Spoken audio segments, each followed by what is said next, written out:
boys. From WCCO Television, the community's first choice for news in the 90s. This is Don Shelby, Colleen Needles, Mike Fairborn, and Mark Rosen. And this is the 10 o'clock news. Good evening, everyone. Leading our 10 p.m. report tonight, in North Minneapolis tonight, a young boy lost his hand and nearly lost his life. The 5-year-old lost his left hand when he lit a large firecracker called an M80. The explosion happened this afternoon in the boy's home at 716 31st Avenue North. A mail carrier happened to be nearby and quickly saved the boy's life. But the accident raises questions about why the parents had M80s in a house with small children. Mike Walsher has our report. Please. Ken Sony had finished delivering mail this afternoon when he pulled off at 31st and Lindale North to have a bite to eat. As Sony sat in his mail truck at this Super America, a woman came running up to use the phone, shouting that her child had been injured. Sony fired up his truck and drove to their house about half a block away. As he ran up to the house, he saw a 5-year-old boy in the window of the front porch.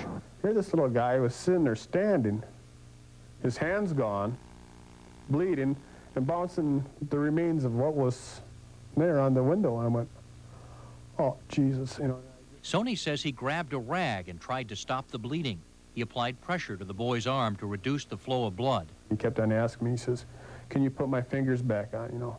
I'm going, I says, we're going to get a doctor. He will do the best he can do, you know. And he said, well, can you fix my hand? I says, I don't want to see a doctor. And I says, oh, come on, guy. I says, you know, you're going to be okay. You're going to be okay there. An ambulance rushed Tony Bricker to North Memorial Medical Center. His left hand could not be saved in surgery. Tonight, family members arrived home from the hospital and said that Tony had gotten into some M80 firecrackers left over from last July 4th. He lit one with a match. It was very scary and very heartbreaking. What are your feelings about having had M80s around? Oh, I regret every minute of it. I wish they would have never been here. Olson says members of the bomb squad also removed what appears to be a homemade bomb from the house and will question Tony's stepfather, who's in Lino Lakes Correctional Facility on another charge, about that device and about the M80s. I'm Mike Walsher, WCCO Television News, North Minneapolis. Tony Bricker underwent 2.5 hours of surgery at North Memorial Hospital. He is in stable condition tonight, and his mother tells us he'll be in the hospital for about 1 week. By this time tomorrow night, the Hennepin County garbage burner incinerator will be running at half capacity. The concern is about the mercury being emitted by the incinerator. Pollution experts are running tests on the air around the plant. The facility is licensed to allow 2 pounds of mercury in the air each day, but readings last month averaged about 4 pounds a day, and some say it's possible the readings were a fluke due to a testing error, or as Alan Cox reports, it may be a sign of a long-term concern. These giant metal fangs hold 3 tons of garbage in a single gulp, but the mercury that caused last month's high readings may have been hidden well inside. State pollution experts say it may have been only a few pounds of button batteries, the kind that run hearing aids, watches, and cameras. We're relying on people to get the word and to start pulling those things out of their waste. Again tomorrow, technicians will climb to the 75-foot level of the smokestacks to take measurements of exhaust. Results are due Thursday or Friday. Until they come in, one of the 2 burners will quit taking trash tomorrow night, and trucks carrying 500 tons of garbage a day will have to head for local landfills. We think we have the most modern of all of those facilities and that this is the safest place to bring the garbage, so I think it's unfortunate. Experts inside of government and out say there's not much risk in the short run from the levels of mercury recorded last month. The danger would come in the long term. Protesters worry the burner will poison local residents over the course of the next few years. Politicians who approve the burner say worries about other pollutants, like lead, have been proved wrong. So now we're on to the new hot topic. I mean, as we put an old one to bed, we don't get any more media coverage on it. But even a state pollution official says there are more questions ahead for the incinerator, whether or not it passes this week's tests. Alan Cox, WCCO Television News, Minneapolis. And Hennepin County has recently begun a program encouraging people to have their button batteries recycled. Participating stores will accept return batteries and will ship them off to be recycled. If you haven't been outside tonight, you're not missing much except for some bitter cold wind. It looks like last month's cold snap is making a comeback.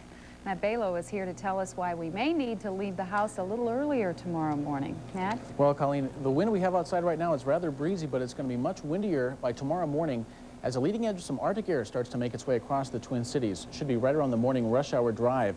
And as a result, wind chills tomorrow morning will be anywhere from 20 to 40 below zero. So if you're sending the kids off to school, bundle them up properly.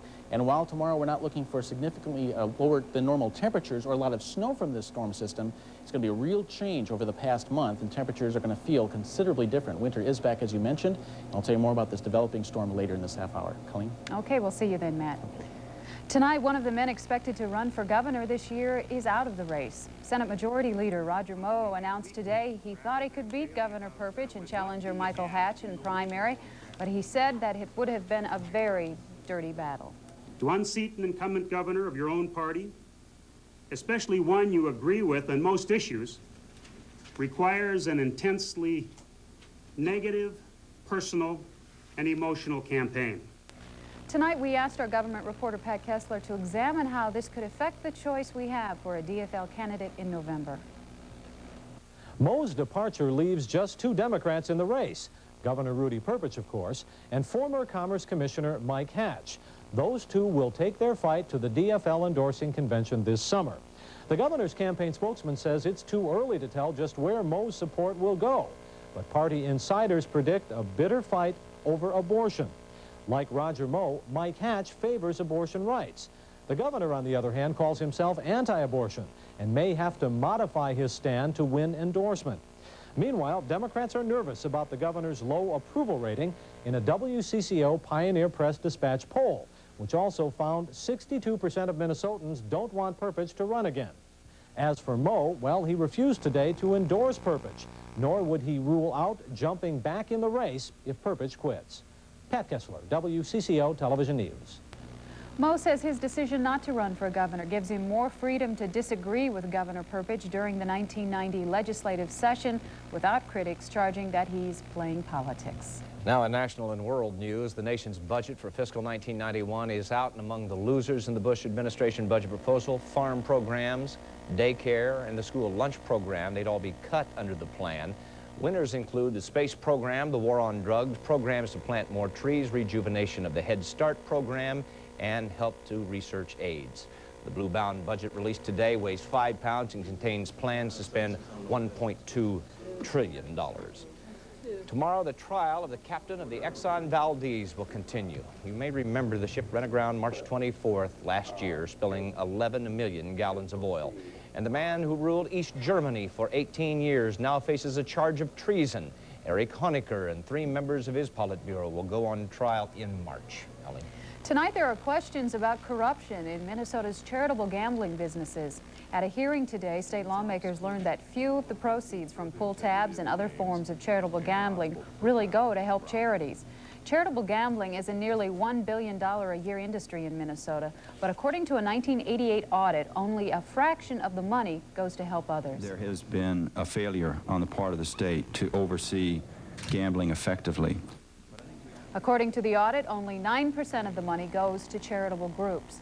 21% goes to help government agencies such as fire and police departments and schools. 25% goes to the organizations that run the games to pay for building space, administrative help, and taxes. The audit also discovered $4 million in gambling profits missing. Auditor Noble says the state should set up a program to audit all gambling operations and that it should make license renewal contingent on a satisfactory review of the gambling organization. What's being called the School of Tomorrow officially opened today, even though class has been in session since last fall. While that information may sound a bit confusing, what is clear is the goal of St. Paul's Saturn School, a high-tech environment that allows more individual attention for the 162 students at the experimental school. A desktop computer keyboard is used to type answers by all the students simultaneously. Old films have been replaced by video discs. Size is its most obvious feature. Even small whales are big compared with most land animals. Anybody recognize that voice? They say that's Johnny Carson narrating the whale video for the Saturn School.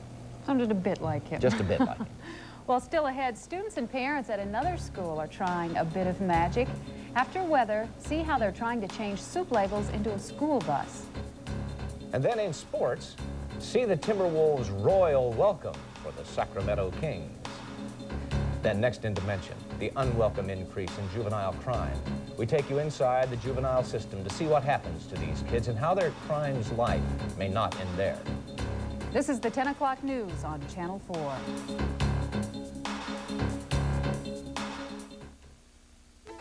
Hey, Tom, yeah. Special bulletin coming in. Oh, yeah? What's it say? Let's see.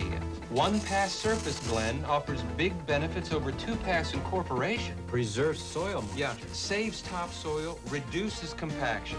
This is great. Hey, wait, there's more. Saves growers $3.30 an acre over two-pass incorporation. Hey, we gotta look into this surface blend. For full season weed control with one-pass surface blend, it's Cannon for soybeans and Lasso for corn or beans. Now is the time to buy tools during Menards' winter sale. This 26-inch Sandvik handsaw is priced sharp, just $2.99. Lufkin's 25-foot tape measure is just $6.66. Pick up the power of this Black & Decker drill kit, only $19.99 after rebate. Dremel's 16-inch scroll saw is a cut above the rest, just $159.99. It's a tool-rific sale at Menards. Save big money at Menards.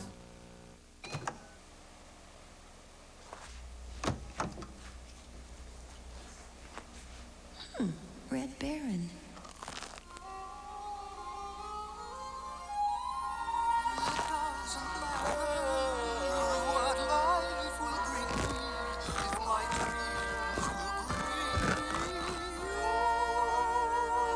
Bring the Baron home tonight.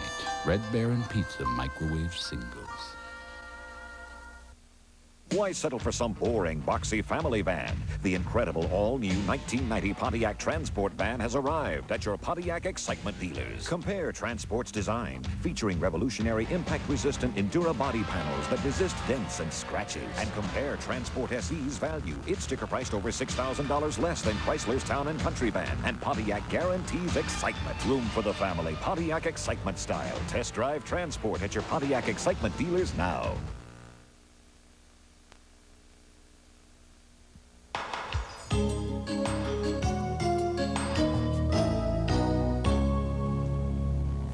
Tonight in Dimension, we take you inside the Hennepin County Juvenile Detention Unit. The center is a clearinghouse and a holding tank for any criminal suspect under the age of 18. Statistics support the notion that crime in Minneapolis is getting worse. Crimes committed by juveniles are at an all-time high, and that makes the Juvenile Detention Center a very busy place. Over the past 3 years, the number of admissions at juvenile detention have increased steadily. Last year, more than 3,000 admissions total. But that is only half of the story.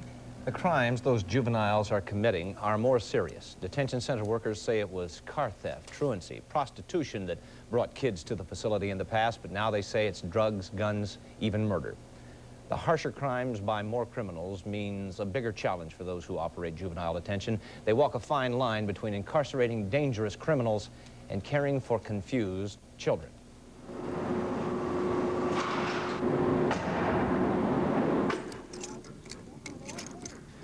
Have you take everything out of your pockets? You want to turn around with your hands against the wall? Anytime police arrest a juvenile anywhere in Hennepin County, they bring them here. You're going to get a pair of hospital scrubs. Everybody wears them. Everybody looks the same. What is most striking about the detention center is its dreary visual monotony. Each room in the building looks like all the others. Each detainee, boy or girl, shoplifter or rapist, is processed like all the others.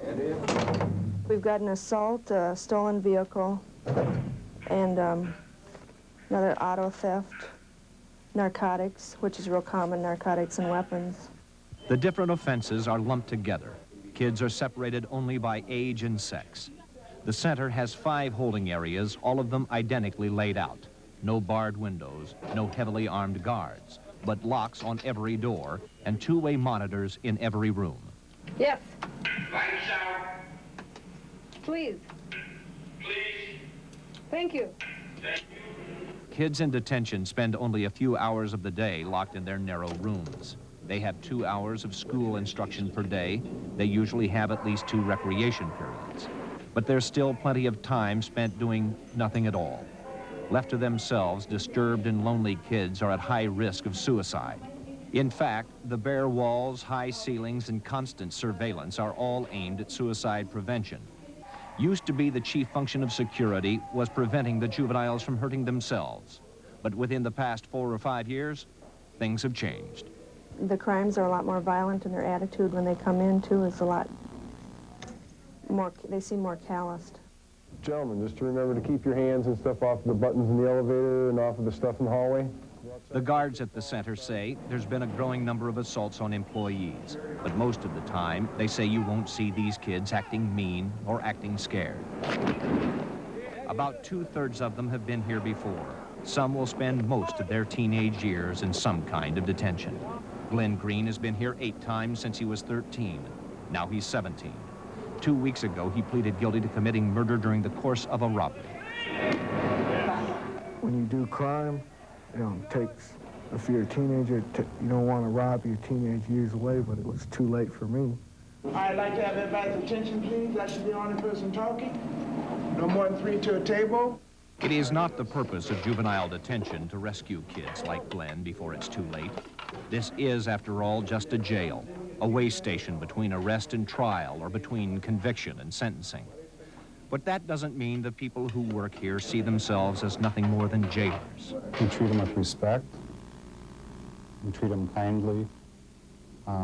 We listen if they want to talk. When do your folks visit? You have special visiting time then? Jesse Licken shows an attitude found in many of the employees here, fully aware that he's dealing with dope pushers, rapists, sometimes murderers, but never forgetting that he's also dealing with children. If you looked at their crimes, you couldn't do the job. You lock them up and throw away the key.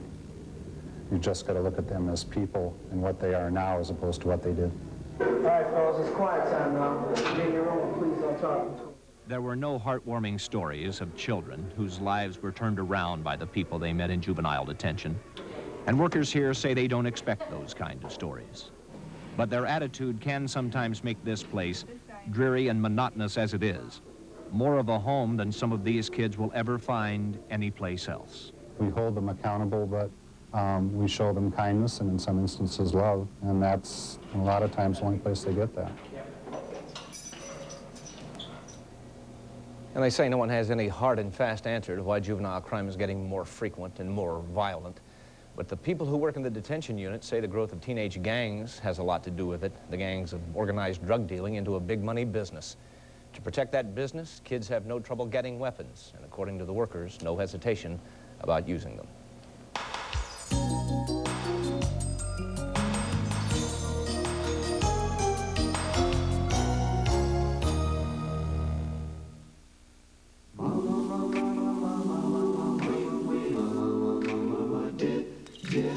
Out of a few essentials, this week at Snyder's, selected Kodak Super Life alkaline batteries, $1.79 a pack with coupon.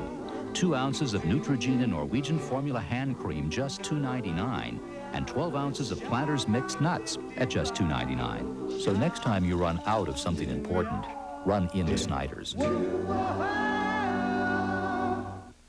State by 2 over Tech. Now in local sports, Mrs. Robin Clark won a close game of Pizza Hut hoops over her son Jeremy in the family kitchen. Let's go to the tape. Early in the game, Mrs. Clark was brilliant. This bank shut off the light, put her up by 10. Then Jeremy came back with a barrage of 3-pointers from the sink. But at the buzzer, Mrs. Clark's driving 360. Yes, left young Jeremy flat on the floor.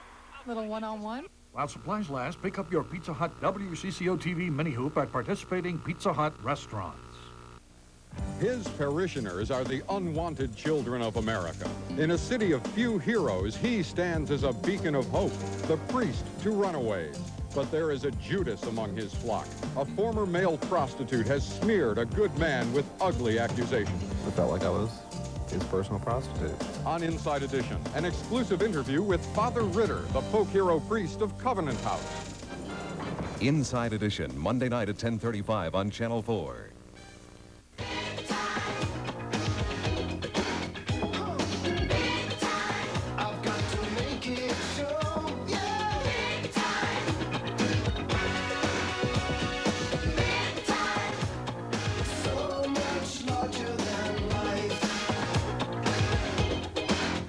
It's a big-time showdown in a Big Ten matchup as the Gophers battle the University of Illinois. Thursday, February 8th at 7 p.m. only on Channel 4. Well, it's about time. What is? Winter. Yeah. Mike has the night off tonight, Mike Fairborn does, and I think he saw this forecast coming. So he left. Yes, he's no dummy. He knows not to give the bad news. But winter is on the way back, and tomorrow will be very, very different than today and this whole month has been. One last nice day. In fact, it's still pretty nice outside right now. We had a high today of 40 degrees. That is well above normal. The low this morning, 19, temperatures that are about 19 degrees above where they should be. No rain or snow today, and currently it's cloudy and still 39. That's the temperature we had at 6 o'clock. We have a southwest wind at 17. The wind chill right now 20. That's tolerable, and the barometer is steady. We have a storm system that's making its way through the upper Midwest, and actually the center of the storm now is a little bit further up to the north than we were expecting, but the leading edge of that cold air is still on the way. Behind it, some strong gusty northwest winds, and once this front passes over us sometime tomorrow morning between 3 and 6 in the morning, we are looking for those strong northwest winds to stay with us through much of the day tomorrow. Right now, there is an advisory for snow and blowing snow up in northwestern Minnesota, and over the northern half of South Dakota, they have a wind chill advisory tonight for 30 to 50 below wind chills. Here's a look at the satellite loop over the past 24 hours, and although we had some sunshine early today, you can see that storm system rolling through Minnesota, and right now clouds cover much of the state. They're getting some clearing right now back in North Dakota, but where they're getting the clearing, they're getting the cold weather. Temperatures right now in the 20s, 30s, and even some 40s still over much of southern Minnesota. But back north to the northwest, 6 right now in Grand Forks, and it's only 9 degrees in Jamestown.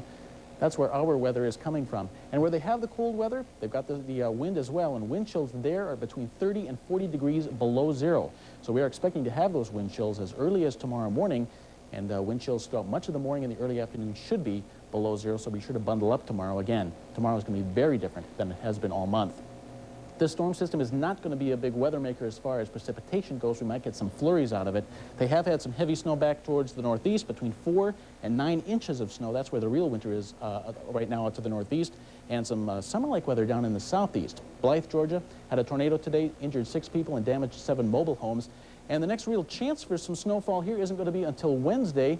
Until that time, though, we're going to be in between storm systems, and we'll have some partial clearing by tomorrow afternoon. We will have some sunshine, but it's going to be very cold sunshine, and once again, those wind chills will be with us at least through the late afternoon. High temperatures tomorrow will occur early in the morning, and we won't hit 40 degrees tomorrow. Temperatures are only going to be in the teens throughout much of central Minnesota. They won't get above zero in parts of northwestern Minnesota, and it looks like the cold air is going to be with us for a while. The forecast then for the Twin Cities, cloudy and windy tonight, turning much colder after midnight. We'll have a chance of some flurries developing, an overnight low of 17 and a southwest wind at 10 to 20. That wind will shift out to the northwest when the front passes by, and tomorrow it'll be windy, much colder. A few morning flurries. We'll have some clearing by the afternoon, but a high of 17 early in the day, and then falling temperatures with those strong northwest winds. Throughout much of the day, they should let up a little bit in the afternoon. Then increasingly cloudy once again tomorrow night, and colder with a low of around 2 above. And for Wednesday, mostly cloudy, a chance of some light snow on the high right around 20. The period Thursday through Saturday is calling for another chance of snow on Friday, and temperatures to be in the single digits on Thursday, but rebounding to near normal by the weekend, which will be 20 and 0, and temperatures once again should be a lot colder. It'll be a real change from what we've had, so people won't be used to it. So how shall the children dress waiting on the bus in the morning? They should dress very warmly, bundle them up, because wind chills once again will be below zero, dangerously below zero. So anyone that's going to be outside tomorrow... No exposed skin. No, yes. Frostbite should be a problem, or maybe a problem tomorrow, probably the biggest problem with this front. All right, thanks, Matt. You're welcome. We should mention that we had hoped to bring you a story about effort in Jordan to trade soup labels to get a bus, and we're sorry we're not able to bring that story tonight, but we will bring it to you. We will get that on. It's a good story of the people down in Jordan, the work they're doing there, and we'll have that story on when we get it together. We promise. Yes. Well, up next in sports, a pair of stories about Minnesotans on ice. The North Stars take on Winnipeg at home. And quite a few Minnesotans find themselves still at home on the ice waiting for the fish to bite. A rec report coming up.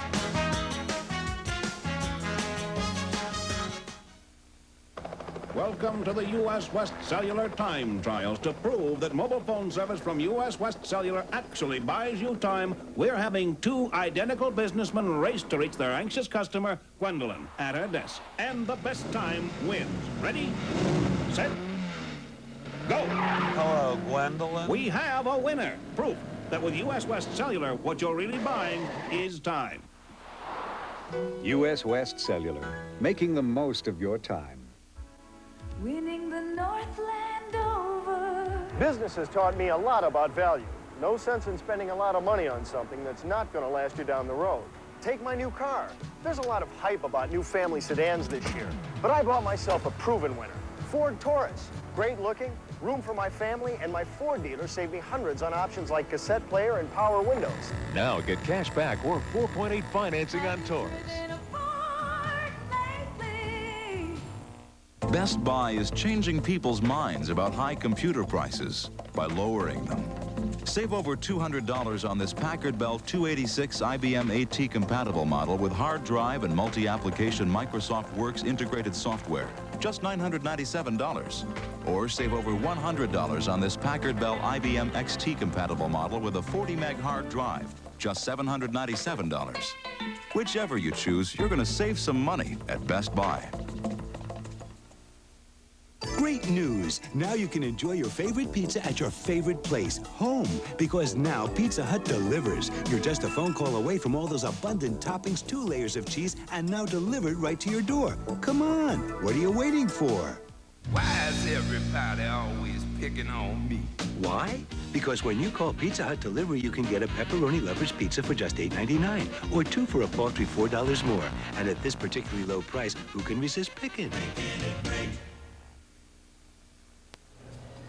And we're going to talk about the Timberwolves later on, okay, we promise. But first of all, we're going to find out how they did away on the ice. Well, they were back home here tonight. Back home. Don, and this is a situation where everyone seemingly in Minnesota sports loves to be at home. Yes, because we win at home. That's right. 19-5-1 the North Stars are now after winning tonight 4-2. John Casey's last start was forgettable, except for Casey. He was pulled in the second period of that game in Toronto. Well, tonight back home.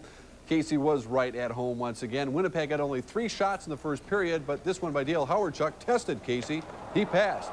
Casey earned his 19th win of the season, 16 at home. As for offense, check out this 2-on-1. Mike Modano, he knows how to play this game. Over to Brian Bellows, 34th goal of the year for Brian Bellows. The Stars going on to beat Winnipeg. That final score was 4-2. And one other game in the NHL tonight, Boston over Montreal, that final 2-1. The Timberwolves broke their 9-game losing streak tonight, stopping the Sacramento Kings 109-91. Pooh Richardson continues his improvement. What a fan favorite. 20 points, 10 assists, while Tony Campbell chipped in his customary 25. Pooh capped the Wolves' 8th win of the season with a 3-pointer at the buzzer, frustrating enough for one of the Kings to give punting a try again at the Dome. And how intense were the Wolves? Well, Pooh actually wanted the Kings called for a technical foul because of that maneuver. With the 109-91 win already in the bank, he didn't win his argument. The Wolves will host Seattle on Wednesday. Missouri and Kansas are at the top of this week's college basketball poll, followed by Arkansas, Michigan, and Duke. Now, 4 more Big Ten teams made the top 25. Purdue at number 8, unbeaten in the Big Ten. Illinois at 11. The Gophers moved up to number 19, and Indiana fell to 22. Illinois already with 3 losses in the Big Ten, experiencing life on the road at Iowa City tonight. Steve Bartow's 3-pointer gave Illinois a halftime lead right there, but Iowa playing inspired ball, hanging in there with just about 2 minutes to go right now. Illinois leading Iowa 65-62. Illinois leading Iowa. Well, by halftime of yesterday's Super Bowl, the outcome was secure, and so was the 49ers' place in history. And if you don't think they are a dynasty, check out this 3-year record. The Niners went 13-3 in '87, losing to the Vikings in the playoffs, then followed with Super Bowl seasons of 13-6 and 17-2 this time around.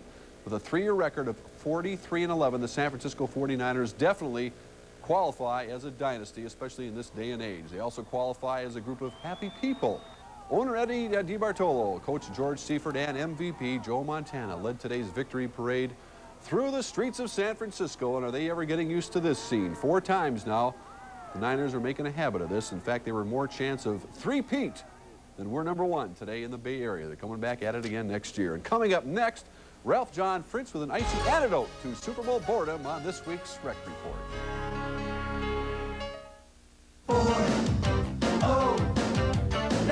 Formula 409 spray cleaner puts greasy dirt on the run before you start to wipe. 409 puts grease on the run.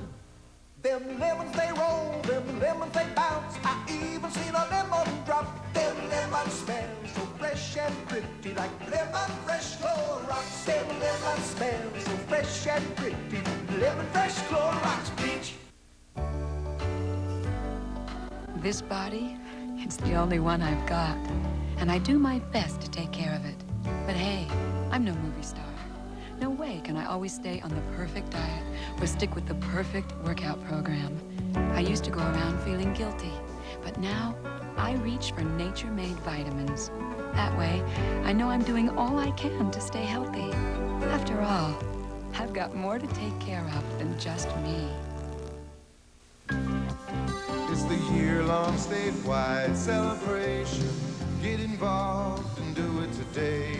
Celebrate Minnesota. Everybody, everywhere, in every way. Celebrate Minnesota. Border to border, we're having fun. Celebrate Minnesota. The year-long statewide celebration.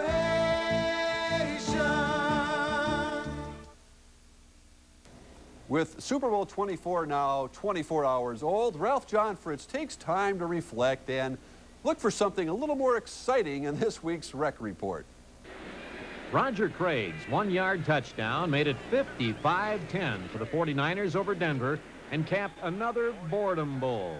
Fans had already found their way to the exits. Many in Minnesota didn't wait that long. Yes, there is more excitement to be found right here on our good old Minnesota lakes in late January. It totally relieves the stress. If you got a lot of stress, as far as I'm concerned, this is the way to get rid of it. Hey, these folks get rid of stress in their own domes. No high-test parking fees here. And out here, you get a better shake. It's a nice escape when there isn't a lot of other things to do in the winter, I guess, so you can make the best of it. But you could stay at home where it's nice and warm. Well, that gets old in a hurry, too. It got old in a big hurry yesterday. So what do you do to join this elite outdoors group? Simple.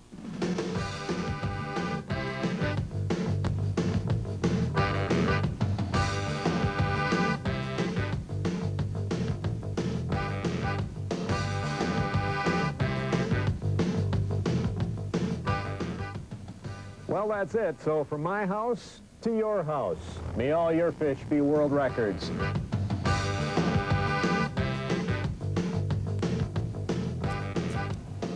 Hey, listen, you're seen in public with this guy all the time. Shelby fishing with him. I am so embarrassed about that. Besides, you can't ice fish in that house because there's not enough room for another person and a cribbage board. This is true. This is true. That's a how you prerequisite ice with fish. Ralph. That is how you ice fish with Ralph.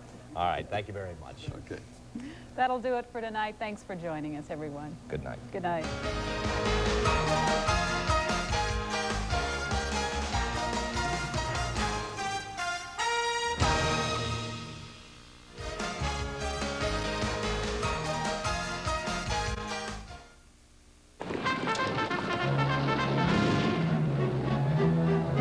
Resistant Mexican lately.